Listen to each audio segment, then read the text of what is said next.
इच्छा या कहाणीच्या पूर्वीच्या 3 भागामध्ये आपण असे बघितले की केयूर आणि अनन्याची ठाण्यावरून कोकणातील नागलोली गावात बदली झालेली आहे नोकरीनिमित्त. जोशी काकांकडे त्यांची जेवणाची घरगुती खानावळीत सोय झालेली आहे. अनन्या ठाण्याला गेलेली आहे 2 दिवसांसाठी सुट्टीवर. केयूर तिथे एका तरुण स्त्रीला नदीमध्ये बुडता बुडता वाचवतो आणि तिला तिच्या घरी घेऊन जातो. त्याला ती जोशी काकांच्या सुनेसारखी थोडीशी वाटते, काहीतरी साम्य आहे असे वाटते. आता पुढे या सर्व प्रकारात दुपारचा 1 वाजतो. आता जेवायची वेळ झाल्यामुळे केयूर गाडीने थेट जोशी काकांच्या घरी जातो. जेवताना घडलेला प्रकार तो जोशी काकांच्या घरी सांगतो. जोशी काका म्हणतात, तुम्ही सत्कार्य केले बघा. केयूर म्हणतो, अहो काका, माझ्या जागी कोणीही असते तरी हेच केले असते. जोशी काकू म्हणतात, नाही अहो, तुम्हाला असे वाटत आहे. स्वतःचा जीव धोक्यात घालून आजकाल कोणी कोणाच्या मदतीला जात नाही. नदीला आता पूर आलेला आहे. भले भले पट्टीचे पोहणारे या पुरात उडी घ्यायला घाबरतात. प्राची म्हणते, म्हणजे जोशी काकांची सून, सर ती मुलगी कुठे राहते म्हणालात? केयूर म्हणतो, ते नदीच्या पलीकडे मोठे फार्म हाऊस आहे बघा, बाजूला काजूची खूप झाडे आहेत, तिथे राहतात त्या. म्हणजे ते पुण्याला राहतात, पण ते फार्म हाऊस त्यांनी विकत घेतले आहे, केयूर सांगतो. प्राची म्हणते, अहो ते माझे आजोळ, म्हणजे पूर्वी होते. माझे आजी आजोबा तेथे राहत. नंतर मामा बंगलोरला स्थायिक झाल्यामुळे आजी आजोबांच्या पश्चात त्याने ते काही वर्षांपूर्वी विकले. फार्म हाऊस विकत घेणारे अमेरिकेत सेटल झालेले होते, त्यामुळे ते फार कधी इकडे आलेले नाहीत. आले तरी आम्हाला कशाला माहीत पडणार, ते मूळचे पुण्याचे असतील, आमची त्यांच्याशी ओळख नाही.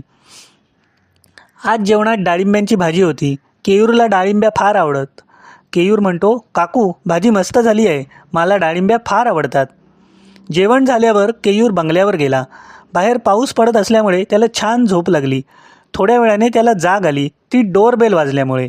दुपारचे 4 वाजले होते. डोळे चोळतच केयूर उठला. दार उघडून बघतो तर समोर उषा. केयूर म्हणतो, अरेच्चा, तुम्ही होय, या आत या. उषा म्हणते, सॉरी, तुम्ही झोपलेले होतात का? मी तुम्हाला उगाच डिस्टर्ब केलं. केयूर म्हणतो, नाही हो, आता मी उठणारच होतो. उषा आत येऊन सोफ्यावर बसते. तिने निळ्या रंगाची साडी नेसलेली असते. उषा म्हणते, हा ड्रेस आणि टॉवेल घ्या, चांगला धुवून आणि ड्राय करून आणला आहे, इस्त्रीसुद्धा केली आहे. सकाळचा ड्रेस उषा परत करते. केयूर म्हणतो, अहो एवढी घाई कशाला केलीत, नंतर चालले असते. तसे पण अनन्या, ती त्या बंगल्यात राहते ना, ती आणि मी एकाच कंपनीत आहोत. ती ठाण्याला गेली आहे, ती 2 दिवसांनी येईल, तिचाच हा ड्रेस आहे. उषा म्हणते, मी इकडे आलेली तुम्हाला आवडलेले दिसत नाही. केयूर म्हणतो, तसं नाही हो, तुम्हाला उगाचच त्रास. उषा म्हणते, अहो मी फिरायलाच निघाले होते, त्यामुळे आले. केयूर विचारतो, कुठे? उषा म्हणते, बीचवर. तुम्ही येता का? चला ना, मला एकटीला कंटाळा आलेला आहे. माझं इथे ओळखीचे पण कोणी नाही.